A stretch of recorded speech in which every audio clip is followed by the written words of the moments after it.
Pour un archer qui décide d'aller décrocher une médaille d'or au niveau français, voire mondial, l'ascension peut être longue et difficile. Cette ascension, Carole l'a réussi non une fois, mais deux.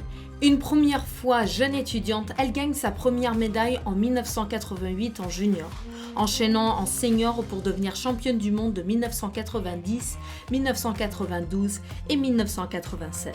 En 2001, Carole gagne son premier titre des Jeux mondiaux, s'imposant comme l'une des références du classique campagne.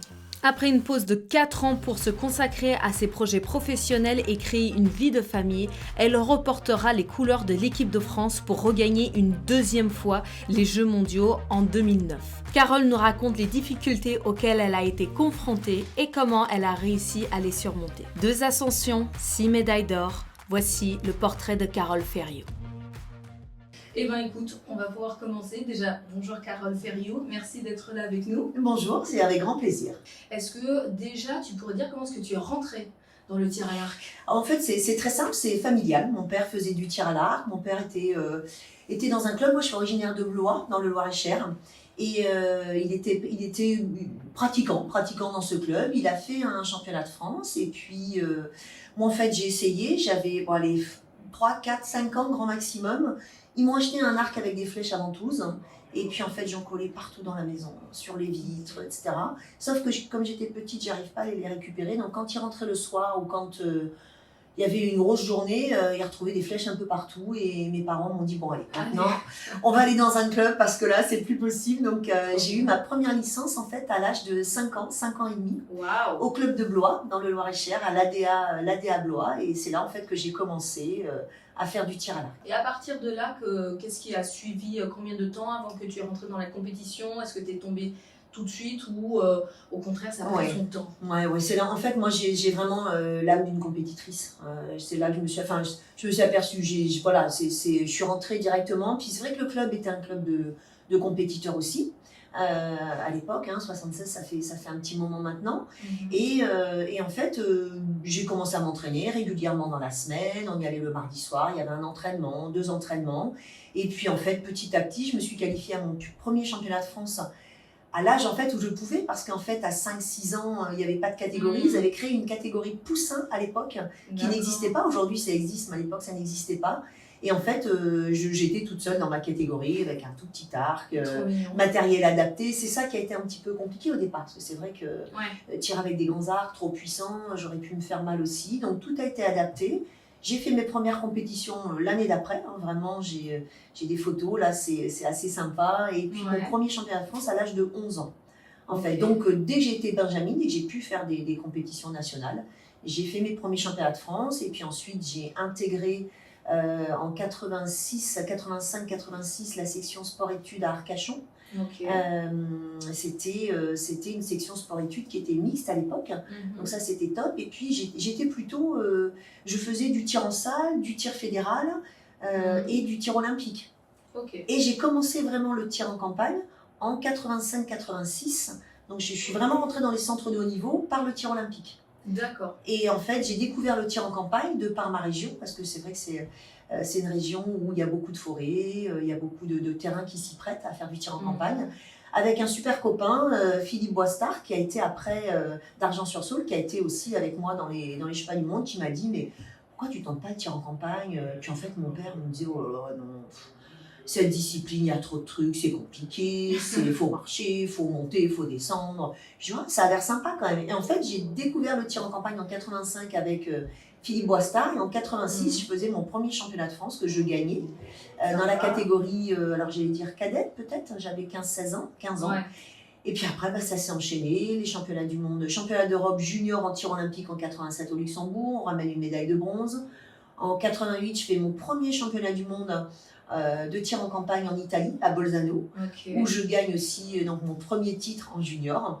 Et puis après, j'ai allié le tir olympique, le tir en campagne. Je suis rentrée à l'INSEP en 86, en septembre 86.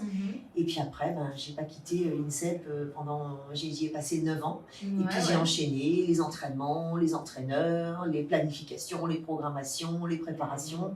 Et j'aimerais bien y revenir après, mais avant de revenir sur ce point-là, on va peut-être revenir sur ta première et ta deuxième médaille or. Oui. La première était junior, Oui. c'était ta première sélection, c'était tes premiers championnats du monde, si je me souviens bien.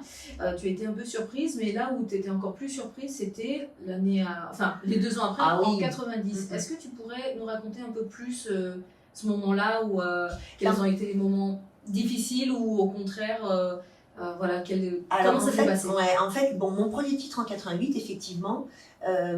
88, en fait, il y avait eu une petite hésitation au niveau de la Fédé parce qu'ils m'avaient prise en junior, mais j'étais aussi sélectionnable en senior. Okay. Donc, il y avait la solution, c'est de se dire, qu'est-ce qu'on fait? Est-ce qu'elle essaye de gagner un titre en junior et ça peut la lancer? Ou on la renvoie directement dans le grand bain des seniors, mais là, voilà. Donc, je crois que ça a été aussi un super tremplin de gagner en senior. Moi, je suis arrivée là-bas, c'est vrai que des scores que j'avais, j'étais favorite, mais on était en Italie.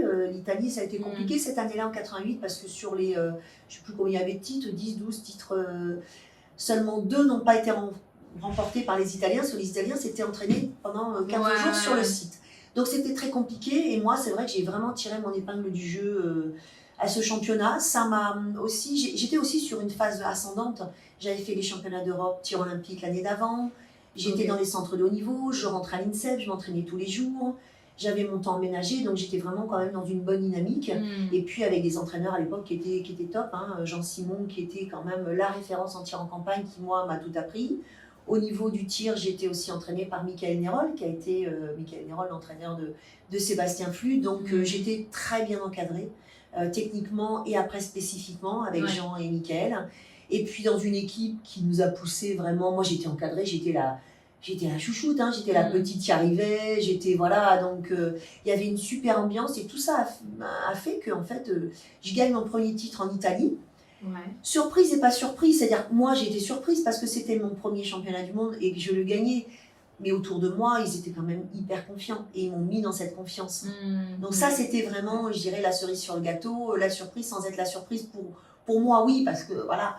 Et après, en 90, par contre, c'était différent. En 90, c'est vrai que j'étais quand même toujours sur une phase ascendante, avec aussi en tir en salle, en tir olympique, des scores qui montaient.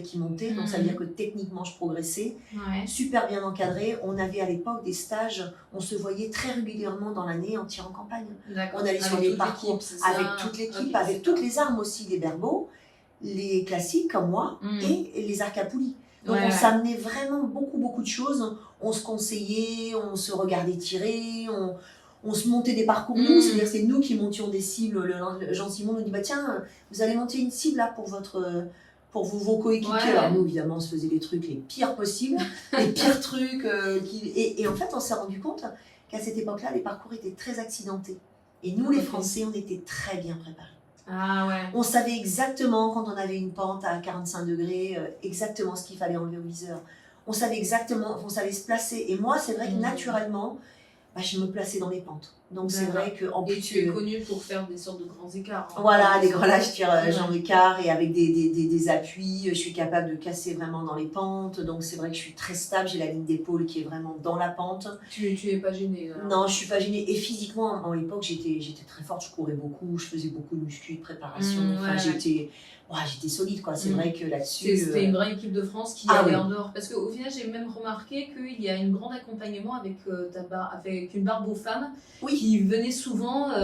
soit vous gagnez... en même temps. En même temps. Et, Nadine Visconti, de Nadine et je me suis dit, tiens, est-ce que c'est une coïncidence ou est-ce que vous aviez fait équipe en dehors? Non, du tout. Non, c'est vraiment rencontré sur les stages. Mais comme on se voyait souvent sur les stages, les compétitions de sélection, on se voyait très régulièrement à l'année. On se voyait quasiment une fois par mois, quoi. Donc à partir du mois de janvier jusqu'au championnat, on se voyait très régulièrement. 90, quand on va en Norvège, c'est vrai que là c'est pareil. J'étais vraiment dans des gros scores, mais j'étais pas favorite, pas du tout favorite. Et puis c'est compliqué, mais il y a des championnats comme ça où on arrive et on se dit qu'il peut rien nous arriver. On arrive au championnat, on se dit mais là on sait pas pourquoi, tout ce qu'on fait, on est en réussite. Chaque flèche qu'on tire, on la tire exactement comme vous voulez la tirer. Moi, j'ai très mal dormi dans ce championnat. J'ai quasiment pas dormi parce que, évidemment, le stress, premier championnat en senior, j'avais 20 ans, enfin 19 ans à l'époque, donc j'avais gagné en junior, donc je me dis, oh là là, on m'attend. Mais à la fois, j'étais tellement bien encadrée par l'équipe, par les coachs. On était super bien préparés. On a eu un parcours en Norvège c'était comme ça. C'était tout le temps montée, descente. Il faisait très froid. On a eu la neige. C'était fin août. Donc, c'était dur. Un championnat qui était très dur. Un championnat aussi où il y avait pour la première fois des duels. Ah oui. Alors, c'était pas des vrais duels. C'était des duels, mais en fait, on tirait face à beaucoup de monde. C'est-à-dire qu'avant, on partait sur les parcours. C'était des qualifs. On partait à 4.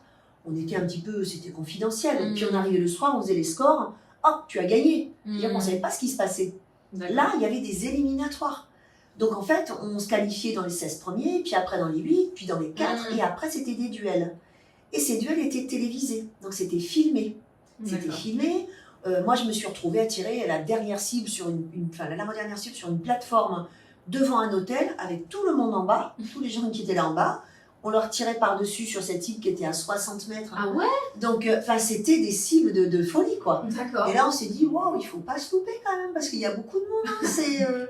Bon, ils vont m'en vouloir si je les plante. Donc, voilà. Donc, après, c'est vrai que c'est des challenges. Et alors, moi, j'ai adoré ces situations. Ok, super. Ça m'a super stressée, mais en fait, ça m'a propulsée aussi vers d'autres choses, quoi, des choses que je n'avais pas connues. Et c'est vrai que j'ai vécu cette phase de 90, j'arrive en fait sur la dernière cible, j'étais face à une Suédoise qui était ultra favorite. La Suède et le tir en campagne, enfin eux ils sont nés dedans, hein, ils dominaient largement. Et puis en fait, voilà, je gagne ce championnat du monde à la fin avec un petit peu d'avance en plus. Alors j'étais assez longue à ce moment-là, donc je termine vraiment la dernière sur cette flèche. Et là je vois tous les Français qui sautent de joie.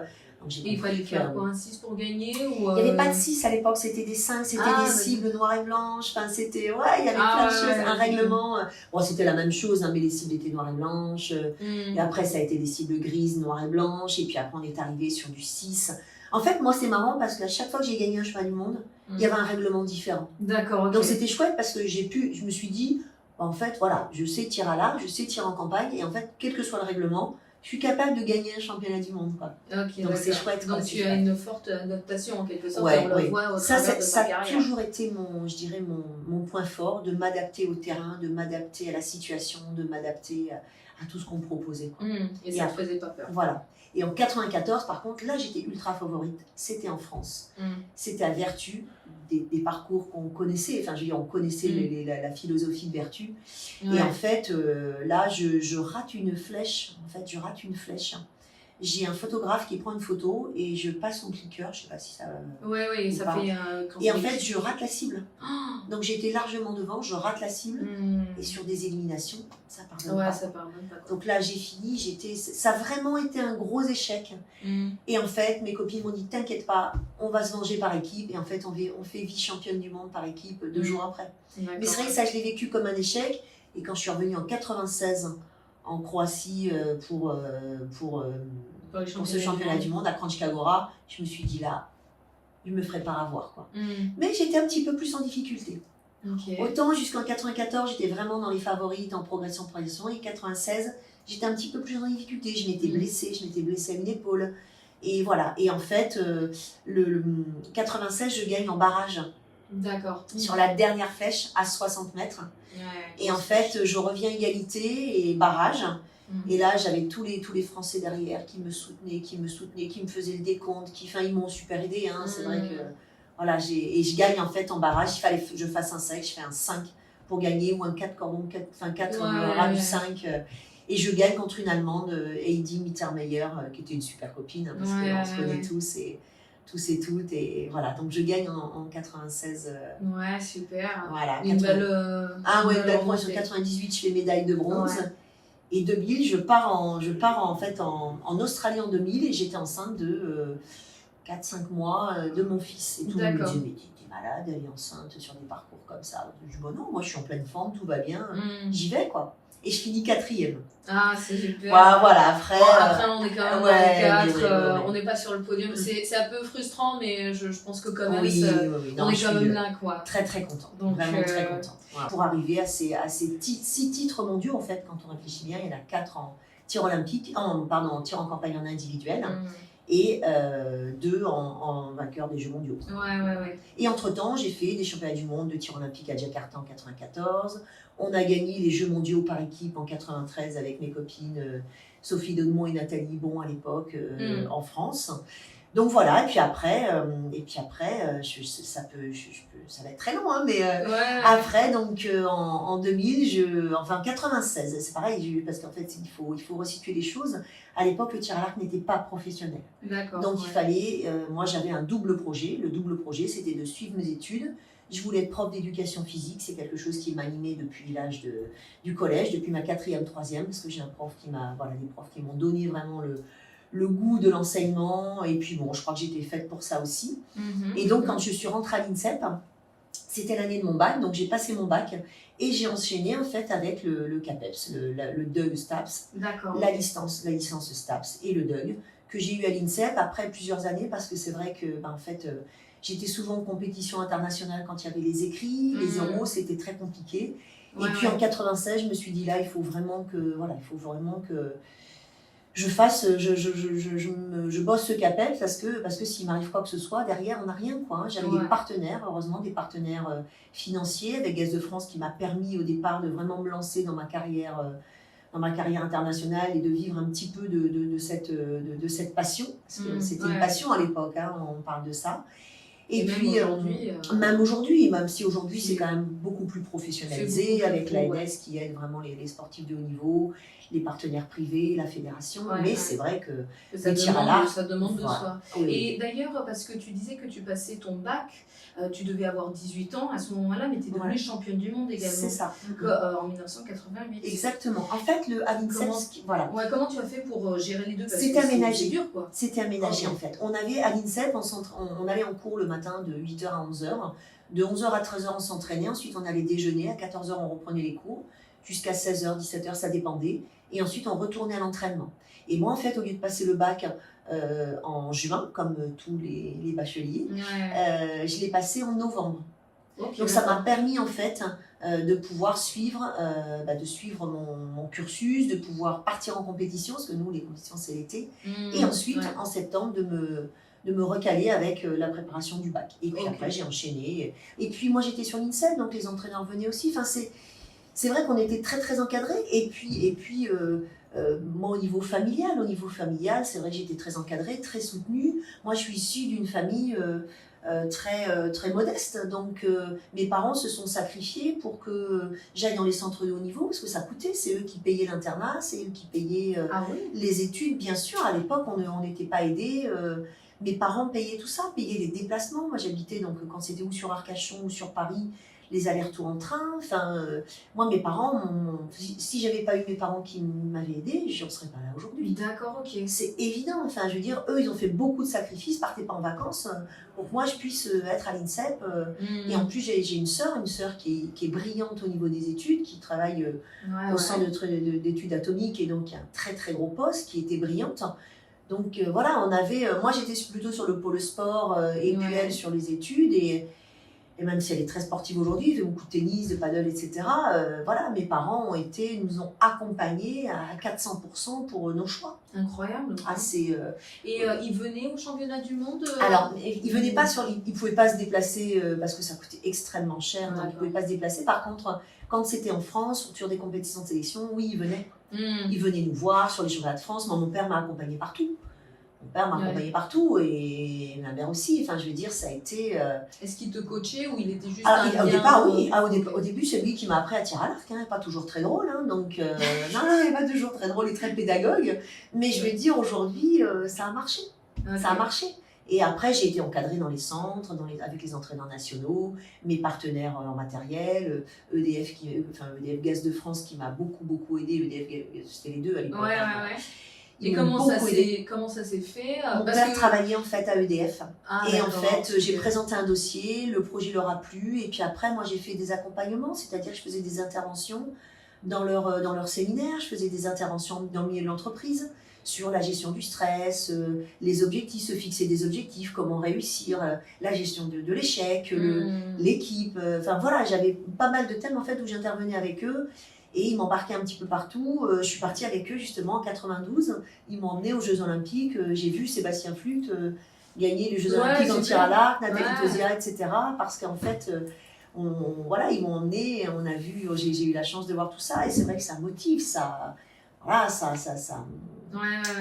donne de l'envie, quoi. Ouais, il y avait quand même tout un cadre, non seulement à l'INSEP, comme tu le disais, mais au niveau de la famille. Et des amis. Moi, j'avais des amis. Philippe Boitard, qui m'a quand même lancé dans le tir en campagne. Jean-Paul Laurie, qui m'a beaucoup aidé.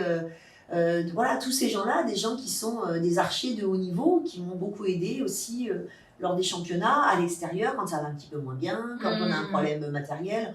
Moi, le matériel, ça n'a jamais été mon truc. Et même, c'était un truc ça me gonflait, quoi. La marque, oh là là, c'était une perte de temps, quoi. Voilà, eux m'ont beaucoup aidé avec ça. Par contre, les études universitaires, là, il n'y avait pas d'aménagement possible. J'étais à l'INSEP, donc je suivais mes cours à l'INSEP. Par contre, les épreuves étaient nationales, hein, les concours étaient nationaux, donc bon, il fallait... ce qui m'a coûté en 96, en fait, une non-sélection pour les Jeux Olympiques à Atlanta, puisqu'en fait, je m'étais dit, bon là, j'ai raté 2 fois le CABEPS, là, il faut vraiment que je me cale là-dessus. C'était Grèce, c'est ça 96, c'était Atlanta. Ouais. C'était Atlanta, en fait. Et en 96, je suis championne du monde de tir en campagne, je fais les sélections pour les Jeux Olympiques, et en fait, en mars, on avait une épreuve de sélection aux États-Unis. Je crois que c'était aux États-Unis, et moi, je passais les écrits à ce moment-là, et en fait, on s'était accordé à la Fédé en disant que je passerais les écrits, et qui me récupérerait après, et ça s'est pas tout à fait comme ça. Ça s'est pas fait comme ça, ouais. Et là, moi, ça m'a coûté une sélection aux Jeux Olympiques. Ok, et tu as eu la chance par la suite de en 2000, en fait, en 2000, j'ai retenté ma chance en 2000, et en fait, en 2000, moi, je suis partie de l'INSEP en 96, après cet échec, en fait, et puis surtout, j'ai eu le CAPEPS en 96. Donc, à partir du moment où j'étais enseignante en éducation physique et sportive, je devais prendre un poste. Donc là, j'ai pas le choix. Donc c'était où je restais toute ma vie sur Paris. J'ai fait des choix à ce moment-là. C'est vrai qu'entre 96 et 2000, j'ai fait plusieurs choix.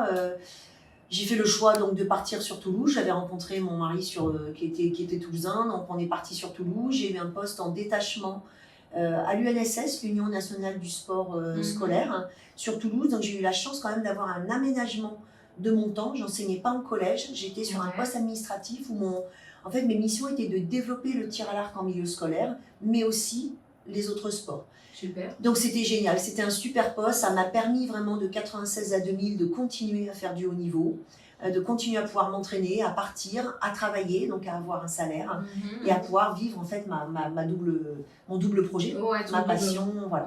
Et puis en 2000, en fait, donc j'étais en préparation pour les Jeux Olympiques, sauf que on m'a demandé de revenir sur l'INSEP entre 98 et 2000.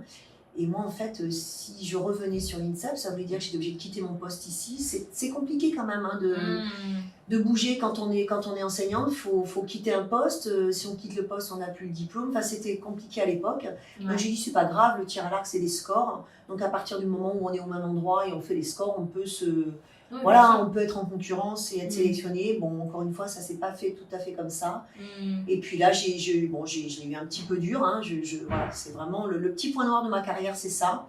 Mais en fait, cette année-là, je suis tombée enceinte et donc Tom est arrivé en novembre 2000, les Jeux Olympiques étaient en juillet 2000, donc j'avais déjà fait une croix parce que j'avais compris en 99 que de toute manière, je ne serais pas sélectionnable, même si j'avais les scores, etc. Le fait que je ne sois pas à l'INSEP à m'entraîner à 100%, c'était un frein, quoi. Ah d'accord, ok. Mais tu avais les scores, c'est bien ça. J'étais en préparation olympique, j'ai fait les préparations olympiques et en fait, il y avait une dernière compétition où on était 4 pour une place et on était deux avec une copine alors, et on nous a clairement dit qu'en fait, on n'était pas sur place, donc ça serait compliqué, quoi. Ouais, je vois. Donc là, après, c'est des choix. Donc moi, j'ai fait les choix d'une vie de famille en me disant que c'est pas parce que j'avais un enfant que je ferais plus du haut niveau. Bon, à l'époque, c'était pas tout à fait ça, quand même. Ouais, et en fait, de savoir comment est-ce qu'on fait pour devenir athlète et maman, est-ce que tu as eu des difficultés ou tu étais la première des choses comme ça? Ça, ce serait la première question. Et ensuite, la deuxième question, c'est comment arrêter sa carrière, parce que j'ai remarqué que c'était pas forcément évident pour les archers. Il y a une grosse question d'identité derrière. Ouais. Et comment, entre guillemets, continuer à faire une reconversion, parce que effectivement, quand on est sportif, on est très actif, etc. Ouais. Et entre guillemets, avoir un boulot un peu plus calme, ça va pas forcément aller pour tout le monde. Donc c'était pour savoir cette reconversion. Donc tu peux commencer avec la première question, tes 2 médailles des championnats mondiaux, des Jeux mondiaux, voilà, et voilà, avec ta pause, et puis reprendre, effectivement, comme on fait pour reprendre. Donc je te laisse la parole. Alors en fait, moi, j'ai eu la chance après, une fois que je suis partie d'INSEP, de travailler. Et puis j'ai eu donc Tom, mon fils, en novembre 2000. Et j'ai été aussi sélectionnée pour les Jeux mondiaux l'année d'après. Donc c'était août 2001 et c'était au Japon. D'accord. Donc à Akita au Japon, donc il y avait 2 choix, c'est où on arrête sa carrière, on est maman, on se dit on n'est pas très aidé, hein, faut pas arriver à cette époque-là, moi je gérais tout toute seule, enfin je veux dire derrière j'avais pas une structure qui pouvait m'aider. J'étais sur Toulouse, donc pas de famille sur Toulouse, donc vraiment s'organiser. J'allais avec mon fils à l'entraînement en poussette, donc il a fait beaucoup d'allers-retours sur les terrains de tir à l'arc en poussette. Okay. Et puis donc je me suis réentraînée, retrouvée à nouveau dans les équipes, et puis j'ai dit ok, je suis sélectionnable, je suis sélectionnée, donc je vais aux Jeux mondiaux. Okay. Donc mon fils a retrouvé mes parents, c'est mes parents qui se sont occupés de mon fils pendant que j'étais aux Jeux mondiaux. Ouais. Et puis en fait, arrivé là-bas, on arrive au Japon, c'est juste... c'est un pays qui est magnifique, c'est un pays qui est à fond pour le tir à l'arc, des gens hyper gentils, des parcours, vraiment un parcours très sympa, même si c'était pas très très compliqué, enfin moins que ce qu'on avait fait en fait les 10 années précédentes. Il faut savoir qu'après 2000, les parcours ont été beaucoup plus plats, beaucoup moins accidentés pour rendre en fait ce tir en campagne plus médiatique, plus télévisuel, et surtout qu'on puisse le suivre. Parce que c'est vrai que quand on partait dans les parcours, une fois qu'on était parti en forêt, on ne pouvait plus trop nous voir. D'accord. Et en fait, quand donc, je suis arrivée là-bas, les Jeux mondiaux, il faut savoir que c'est les Jeux olympiques des disciplines non olympiques. Donc il y a le tir olympique à 70 mètres, qui est au jeu, et après, le tir à l'arc en campagne, donc en berbeau, en poulie et en classique. Et pour le classique, c'est pour les poulies, parce que quand tu disais le tir à 70 mètres, c'est pour les poulies, c'est pas pour les classiques. Voilà, parce que pour les classiques, ils sont... En fait, c'est vrai qu'aujourd'hui, le règlement des Jeux mondiaux a changé, mais moi, en 2001 et en 2009, quand j'ai gagné, il n'y avait que du tir en campagne, en berbeau, en classique et en poulie. Ah, d'accord. Voilà. Et en fait, on part avec toute l'équipe de France. Donc, on partait avec des sports qui étaient complètement méconnus. Moi, j'ai été voir du trampoline, j'ai été voir plein de choses qui étaient en fait de l'aérobic, des sports qui sont comme nous, peu médiatisés en fait. Ouais. Et en fait, ça s'est déroulé, je dirais, j'étais pas forcément favorite, hein, parce que je revenais de ma grossesse, j'avais quand même arrêté. J'ai pas beaucoup arrêté pendant la grossesse de Tom, parce que ça s'est vraiment très très bien passé. J'ai pu enchaîner, j'avais aussi un poste en détachement, donc j'avais pris aussi un congé maternité, donc j'avais pris un congé maternité assez long pour pouvoir m'occuper de mon fils. Ce que j'ai fait en fait pour mes 2 enfants, j'ai vraiment voulu les avoir avec moi sur la première année, donc j'avais arrêté de travailler. Et donc quand on est arrivé là-bas, c'était grandiose. Quand je vous dis grandiose, c'était... tout était digne des Jeux, digne de Jeux mondiaux, quoi. Et puis les parcours se sont enchaînés, j'étais dans les 3 premières sur le premier jour, et puis voilà, après c'est assez dur, et après c'est les matchs. Et en fait, sur les matchs, le première cible dans je sais plus si c'est la demi-finale ou la finale, je crois que c'est la finale. La finale. Je suis tombée en fait sur 4 filles qui avaient fait les Jeux Olympiques. Moi, j'étais la seule à ne pas avoir fait les Jeux Olympiques en 2001 sur les Jeux mondiaux. Ah ouais, incroyable. Okay. C'était que des filles, Lisa Unruh, il y avait deux Allemandes, une Italienne, je sais plus exactement. Enfin, elles avaient toutes fait les Jeux.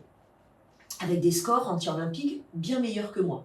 Donc j'étais un petit peu, moi, la truelle qui arrivait ici. Mais j'avais quand même ma spécificité du tir en campagne, où j'avais quand même des atouts et j'étais très forte dans ce registre-là. Et c'est ce qui a fait la différence. Ouais. Ça et le fait que j'ai super bien géré la pression. Et alors, il faut savoir que moi, chaque fois que je pars sur une finale ou une demi-finale de championnat du monde, je pleure. Ok. C'est-à-dire que je vide en fait tout mon stress, je me dis oh là là, je vais pas, je suis entre quatre yeux avec le coach, l'entraîneur national qui était Jean Simon à l'époque.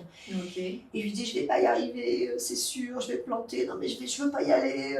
C'est vraiment le drame. Et à chaque fois il me dit oui tu as raison, tu es nul, n'y va pas, hein, t'as raison, n'y va pas, hein, laisse-leur toute leur chance. Et je lui dis mais pourquoi tu me dis ça? En fait il me vexait. Et c'était un petit peu pas un jeu, mais il avait compris qu'il fallait en fait, me remettre un petit coup de pic. Et c'est vrai qu'une fois que j'avais lâché toute cette pression, c'était beaucoup plus simple de partir sur une finale. Incroyable, finale. Voilà. Et c'est un truc que je ne contrôlais pas. C'est-à-dire que ça venait tout seul. C'est pas que tu te disais... Non, l'échauffement se passait bien, je m'échauffais et tout. 5 minutes ou 10 minutes avant de partir, j'étais incapable de me dire « mais je sais plus tirer à l'arc, quoi ». Ah ouais. Ah, c'était vraiment le stress à la Marie-Jo Pérec qui est capable de prendre l'avion et de dire j'y vais plus, quoi. D'accord, ok. Donc, et en fait, à partir du moment où j'avais tout lâché, où il m'avait un peu rentré dedans, parce que c'était un peu ça, gentiment, et puis il savait exactement ce qu'il fallait me dire, ce qu'il fallait, voilà, il me disait oui non mais t'as raison, t'es nul. Enfin, voilà, il jouait mon jeu en fait. D'accord. Je me disais pourquoi il me dit ça? Donc, et puis je partais, et puis après c'était fini, et j'étais capable vraiment de faire des super choses. D'accord, ouais. Et je sais plus si ma demi-finale ou ma finale, j'attaque, première flèche, en fait il pleuvait, il faisait très chaud, 40 degrés, il pleuvait, c'était des pluies un peu tropicales là-bas, et j'avais mis une veste, en fait, avec un plastron, donc pour protéger, et dans la pente, en fait c'était un birdie, donc une cible à 15 mètres, petite cible, dans la pente, en fait j'accroche, ma corde accroche mon plastron, et je rate la cible, je fais une paille à gauche. C'est la première flèche que je tire. Et là, je me dis, waouh, ça va être compliqué. Et en fait, j'ai rien lâché, quoi. Il n'y avait pas de photographe pour le coup. Comment? Il n'y avait pas de photographe pour le coup. Il y avait... non, là, c'était vraiment, je m'étais accrochée. Et puis, c'est ma faute, hein. C'est comme ça. J'ai rien lâché. Comme le parcours était quand même, on avait du monde partout, c'était vraiment très oppressant. J'avais les Français derrière, j'avais un coach avec moi. Enfin, j'étais vraiment, voilà. Et en fait, j'ai remonté. Et sur une cible, en fait, ma concurrente se plante complètement. Et moi, je fais carton plein, quoi. Ah, et dernière cible, en fait, il fallait juste que j'assure. Donc, je passe en demi-finale. Et la finale, après, ça a été un peu plus simple, je dirais. Un peu plus, je sais pas pourquoi. Et en fait, je gagne. J'avais en plus tous les gens du CNOSF qui étaient venus me voir parce qu'ils savaient qu'il y avait un titre en jeu. Donc, voilà. Donc, j'ai gagné, en fait, sur ces Jeux mondiaux, je sais plus si c'est 2001 ou 2009 parce que je vois des choses j'avais des cibles qui se ressemblent et en plus, donc 2001 je gagne, il n'y avait pas de tir par équipe, c'était vraiment que de l'individuel, donc on a fêté ça au Club France, enfin, c'était vraiment top quoi. Je suis rentrée en France et puis 2002 j'ai fait une pause en fait 2002-2003 puisque j'ai Lilou qui est arrivé en 2003, en novembre 2003, moi j'ai des bébés de novembre, hein, c'est tout comme moi je suis de novembre aussi, on est très novembre, je sais pas pourquoi, mais et après donc en 2003 c'est vrai que j'avais il y avait des championnats d'Europe, des championnats du monde, mais bon, j'ai eu une grossesse un peu plus compliquée pour Lilou, où j'ai pas pu m'entraîner, j'ai été arrêtée, voilà, c'était très compliqué. C'est le moment aussi où on a monté avec mon mari, mon ex-mari, une société d'événementiel, dont j'étais cofondatrice et associée. Je me suis mise moi en dispo pendant 1 an pour élever Lilou, la naissance a été un petit peu compliquée, donc pour élever Lilou et pour monter cette société. Et puis tu avais aussi... Et puis j'avais Tom, donc c'est pas rien, 2 enfants, la société, mon travail, donc c'est vrai que c'était... après c'est des challenges, hein. Et puis on est parti là-dessus, et puis en fait en 2006, la Fédé m'a rappelé en me disant, il y a 2008, hein, il y a les Jeux Olympiques à Pékin, il manquait un peu de filles, et ils m'ont dit... voilà, ça serait bien que tu reviennes. Bon, moi, je me suis dit, je suis toujours pas sur l'INSEP, donc est-ce qu'on va encore me la faire à l'envers ou pas? Oui, parce que la dernière fois... Et oui, c'était un petit peu... Après, j'entends que c'est bien d'avoir les athlètes sous la main, détachés de toutes leurs contraintes, voilà. Et puis, en fait, j'ai fait toutes les sélections, et puis arrivé, en fait, en 2007-2008, pour me rendre sélectionnable, on m'a quand même bien expliqué que j'avais 2 enfants, et que ça allait être compliqué de me libérer. Donc là, j'ai dit, bon, stop. Et 2007, je suis partie, en fait, j'ai refait un championnat d'Europe des tirs en campagne. T'étais au final un peu sur ta lancée. Même Ben, en si fait, j'ai eu un arrêt de 2003 à 2007. Ouais. J'ai arrêté le haut niveau. Ouais. Mais je faisais toujours des compétitions. Je m'entraînais. Mais c'était pas un problème pour toi? Ah non, non, c'était un choix. Ok. Un choix.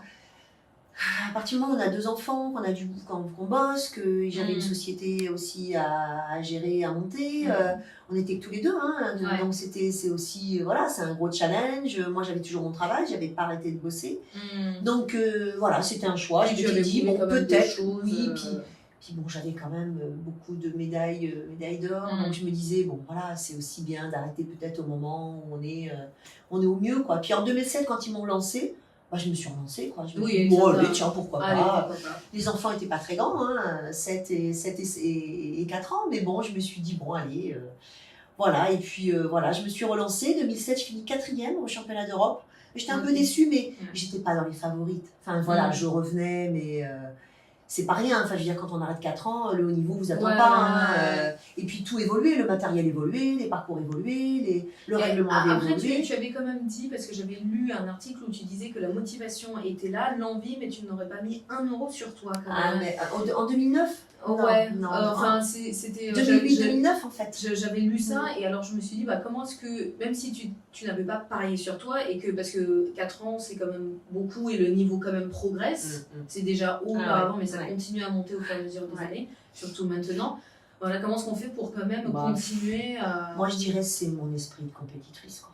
Parce que tir à l'arc c'est comme le vélo, hein, on sait tirer à l'arc, après c'est la motivation, Puis moi je suis une passionnée, donc j'étais bien encadrée, j'avais une équipe qui était hyper proche de moi, voilà, j'avais un ami, Jean-Paul Laurie, qui m'a super aidé quand j'étais sur Toulouse, parce que faut savoir que les entraîneurs avaient changé, c'était plus du tout le même encadrement, des entraîneurs beaucoup moins spécifiques, qui étaient beaucoup moins aguerris dans les spécificités du tir en campagne, donc on avait notre expérience. Et puis après, je me suis dit, à partir du moment où je suis sélectionnée, en 2008, je me suis sélectionnée pour aller à ces Jeux mondiaux. Donc je me suis dit, je vais tout mettre en œuvre pour que ça se passe du mieux possible. Et puis après, c'est en 2009 où j'ai raté. Je crois que c'est pas 2001, ça doit être 2009. 2009, c'était Kaohsiung. Donc là, c'est pareil, hein, c'est pas à côté. Pareil, un championnat magnifique, des super beaux parcours, une météo aussi très chaude, très humide, donc nous, les mains glissées, c'est pas évident. Hein, et là, en fait, c'est un peu comme si, moi, j'ai cette capacité de pouvoir me mettre dans une bulle. C'est un peu comme si, je disais tout à l'heure, à partir du moment où les demi-finales partent, sur les qualifications, ça ne me pose pas de problème parce que je sais gérer les situations, je sais gérer les parcours, je sais gérer même l'endurance. Là, c'était que 2 jours, donc puis je m'étais préparée. Enfin, je veux dire, j'ai toujours été sportive et voilà, je faisais beaucoup de muscu, de renfo. J'avais un préparateur physique à l'époque, Zéba Traoré, qui m'a beaucoup aidée, qui est préparateur du Stade Toulousain. J'avais un préparateur mental, pareil, je m'étais vraiment, c'est moi qui m'étais géré tout ça, parce qu'il le finançait, voilà, c'est ça, donc Didier Don qui m'avait accompagné sur la préparation mentale, et puis des coachs en tir à l'arc aussi. Et peut-être très rapidement, avant de passer à la deuxième question, pourquoi un coach mental? Parce que c'est vrai que parce qu'à l'époque, j'en avais un petit peu besoin, moi, parce que en fait, je revenais, le haut niveau, pendant 4 ans, il a évolué, et puis j'avais 2 enfants à la maison. Quand vous partez au bout du monde et que vous laissez votre... Moi, j'étais très mère poule en plus. Tout le monde disait, tu partiras jamais, tu les laisseras jamais, machin. Et c'est vrai que c'était super dur. Moi, je les appelais tous les jours. Tom, moi, quand je suis rentrée de 2001 des Jeux mondiaux, il m'a fait la tête pendant 3 jours. Il me regardait pas, c'est super dur. Alors que voilà, moi, c'est vrai que j'ai toujours été hyper fusionnelle avec mes enfants. J'ai arrêté de travailler pour m'en occuper, j'ai toujours été là, j'ai fait toutes les sorties scolaires, je les ai faites, j'étais déléguée des parents, je me suis mis à temps partiel, je me suis mis à mi-temps pour pouvoir en profiter au maximum, mais quelque part, j'avais aussi cette appétence pour cette passion tir à l'arc, quoi. Donc voilà, donc 2009, quand j'ai gagné les Jeux mondiaux, c'est vrai que j'aurais pas mis un copec sur moi, mais il s'est passé que demi-finale et finale, j'ai tourné un bouton, je me suis mis en mode warrior et puis on va au bout. Ça a été dur, hein, ça a été très très dur, très très dur. Ça a été très dur mentalement, ça a été très dur. Ça a été l'un des championnats du monde, des titres mondiaux les plus durs que j'ai pu avoir. D'accord, mais parce que justement, il y avait toute cette charge. Ouais. Là, c'est super. Oui, c'est super. Et j'ai mis enfin un terme à ma carrière en 2012. D'accord, ok. Voilà. Parce Enfin, que carrière internationale. Ah oui, parce que tu continues. Parce que je continue, oui, j'ai continué. Après, on ne fait jamais trop arrêter. Ouais. Donc, tu as eu cette médaille. Après, tu as effectivement arrêté.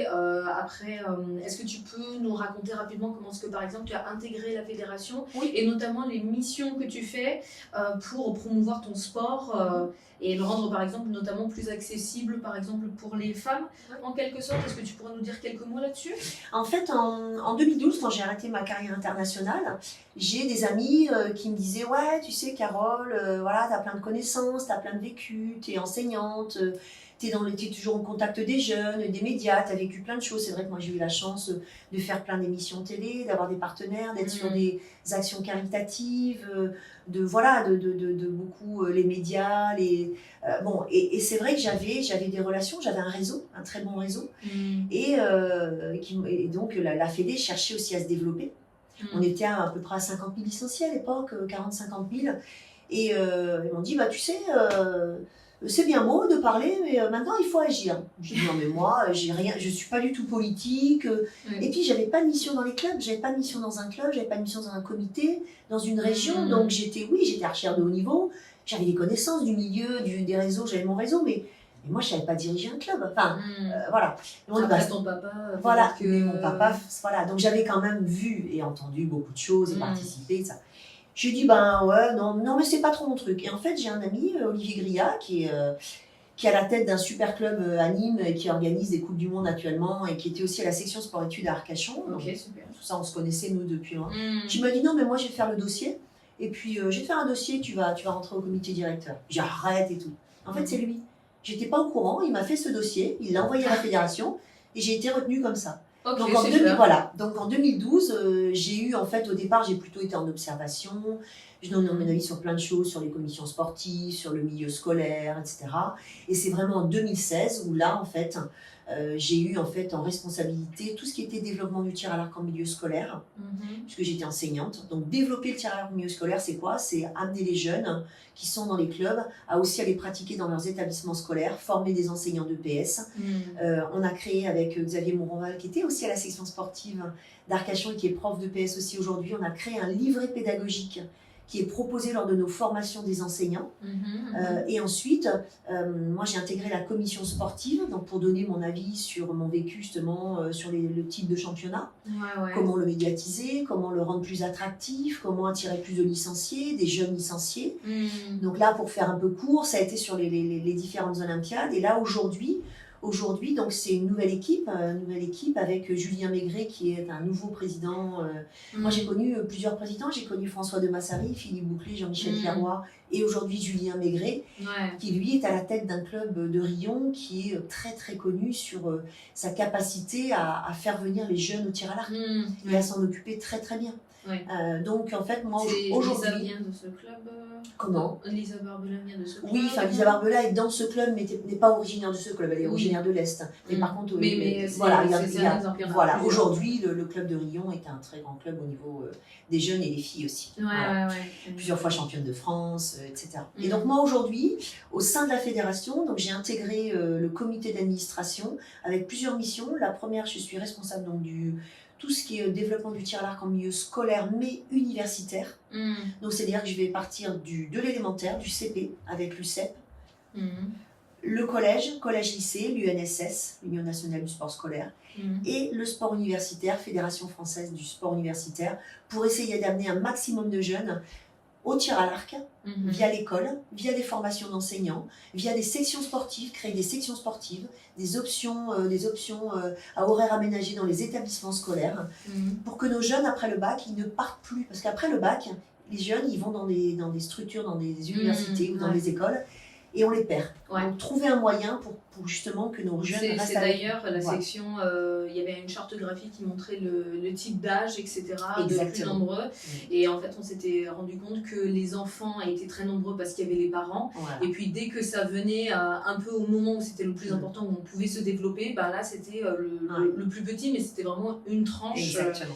Et c'est vrai que quand il y a plein d'archers que je croise et ils arrêtent parce que c'est vraiment un gros effort pour eux. Et s'ils n'ont pas justement cette structure, des parents qui accompagnent, qui protègent, etc., c'est beaucoup demandé en quelque sorte. Voilà. Et c'est une mission, ça fait partie d'un axe vraiment très fort de cette nouvelle équipe, du nouveau président, donc la passion du tir à l'arc via les clubs et les jeunes. Donc ça, c'est vraiment 2 axes très forts. Et donc Julien m'a demandé aussi de m'occuper de tout le groupe des médias. Donc le groupe média, c'est en fait pourquoi un média comme aujourd'hui, un podcast, une télé, une presse écrite, une presse jeunesse, une presse féminine.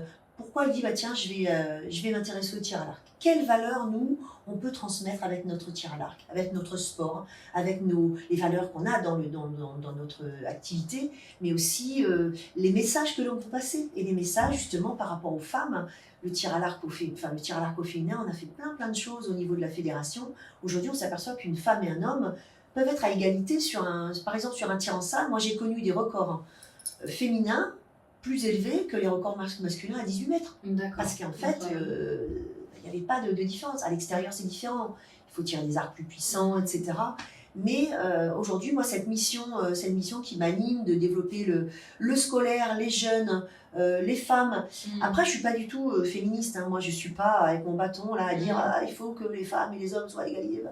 Non, je crois qu'on a tous les deux à s'amener, que ce soit les hommes vers les femmes ou les femmes vers les hommes. Et on le voit aujourd'hui, le fait que dans les instances, on essaye d'avoir la parité, c'est bien, mais après, il faut aussi qu'on amène les compétences. Il ne faut pas dire il faut 50% de femmes, 50% d'hommes, parce que c'est comme ça, hommes et femmes. Il faut aussi qu'on amène des compétences, des connaissances, des réseaux, et puis la volonté, cette passion. Et cette passion, après, c'est avec des échanges, voilà. Donc moi, ce groupe de médias et marketing, puisque j'ai aussi un petit vécu là-dedans avec la société dans laquelle j'étais. Donc, en fait, c'est vraiment d'amener nos médias au tir à l'arc, d'amener nos jeunes au tir à l'arc, et puis après, le développer, et puis on parle de notre activité. Ouais. Voilà. Donc si je comprends bien, tout le vécu que tu as eu durant ta jeunesse, ce groupe qui t'a protégé, au final... Moi j'aimerais le transmettre, et je le fais de par mon métier, parce que je suis enseignante. J'ai créé une association sportive de tir à l'arc dans mon collège, à la demande de mes élèves. Donc moi j'aime transmettre ma passion, j'aime transmettre mon goût de l'effort, mais les valeurs du tir à l'arc, qui sont la rigueur, voilà, la gestion de l'émotion, la gestion du stress, le partage, l'équipe, les échecs, parce qu'un échec, c'est un échec, mais il faut rebondir derrière. Et dans le milieu de l'entreprise, quand j'intervenais dans le milieu des entreprises, c'était beaucoup ça, on parlait vraiment de ce lien en fait très étroit entre le milieu de l'entreprise, les médias, le tir à l'arc, les jeunes, la vie en général en fait. On s'aperçoit qu'on on se fixe tous des objectifs, on se donne des moyens pour les atteindre, on évalue à la fin comment ça s'est passé. Et en fait ça, on le fait que si on est passionné, que si on a envie, que si on est rigoureux, que si on arrive à transmettre tout ça. Moi c'est vraiment là-dessus que j'aime transmettre, quoi. Et ben c'est super. Merci beaucoup Carole. Avec grand pour plaisir. ton échange. Et puis on te souhaite tout l'encouragement pour la suite. Oui, tout le bonheur du monde. Tout le bonheur du monde. Est-ce que tu veux que, par exemple, les auditeurs qui écoutent suivent ou regardent une mission particulière ou un projet? Est-ce que tu voudrais nous communiquer rapidement moi, en fait, tout ce que je peux faire au niveau du tir à l'arc, c'est avec, actuellement, il y a des championnats de France, etc. C'est vraiment de se connecter sur le site de la fédération et d'aller voir tout ce qu'on peut proposer au niveau fédéral. Le site de la fédération, moi dans mes missions, je dirais le site du sport scolaire, du sport universitaire, pour aller voir tout ce qui est proposé, tout ce qu'on peut proposer à nos jeunes, à nos adultes, à nos femmes, même à nos anciens. Et puis il y a une petite chose dont j'ai pas parlé, qui est hyper intéressante parce que j'avais une mission là-dessus, c'est le sport santé. Moi j'ai eu la chance d'accompagner en fait des femmes opérées du cancer du sein. Dans une mission avec de la réadaptation grâce au tir à l'arc, avec le club de l'Union. Voilà, et c'est l'Oncopole de Toulouse, le club de l'Union, la mairie qui avait mis tout en œuvre, un coach aussi, Et on avait en fait pendant 1 an suivi des femmes opérées du cancer du sein. Je sais qu'en escrime, il y a l'action Riposte qui le fait aussi. Ça, c'est plein de petites missions, mais il faudrait des heures. Et donc, allez sur le site de la Fédération française de tir à l'arc, allez voir tout ce qui peut être proposé. Et puis surtout, moi je dirais aujourd'hui, il faut que les jeunes fassent du sport. Le sport, c'est... On parle des Jeux Olympiques, j'ai eu la chance d'aller avec Lilou, ma fille, aux Jeux Olympiques. On a vécu 15 jours aux Jeux Olympiques, mais extraordinaire. Moi, j'étais du côté spectateur, parce que je voulais être du côté spectateur et vivre les Jeux Olympiques au cœur des Jeux, au cœur du sport. Mais l'héritage aujourd'hui, il faut que le sport aujourd'hui fasse partie de notre vie, mais dès le plus jeune âge. C'est tellement, enfin, c'est un pilier c'est un pilier de vie, quoi, le sport. Ça nous apprend tellement de choses, enfin, toutes les valeurs du sport. Et puis physiquement, la santé passe par tout ça, quoi. Donc, moi, le message que j'ai aujourd'hui, c'est ça. Et qu'on fasse du tir à l'arc ou un autre sport, je dirais, enfin, voilà, qu'on fasse n'importe quel sport. Moi, aujourd'hui, mes enfants font du handball, je suis sur les terrains de handball. Voilà, mais donc, le sport, c'est vraiment, c'est une école de vie, quoi. Ok. Donc, aller sur le site de la Fédé, aller sur le site de la Fédération et faire du sport à tout âge. Et pas de 1 à 100 ans si on peut le faire. Le plus longtemps possible. Le plus longtemps et s'adapter à chaque moment de la vie. Et ben, merci beaucoup Carole pour cet échange, c'était passionnant. J'espère. Et puis je mettrai en lien tous les projets que tu as dit.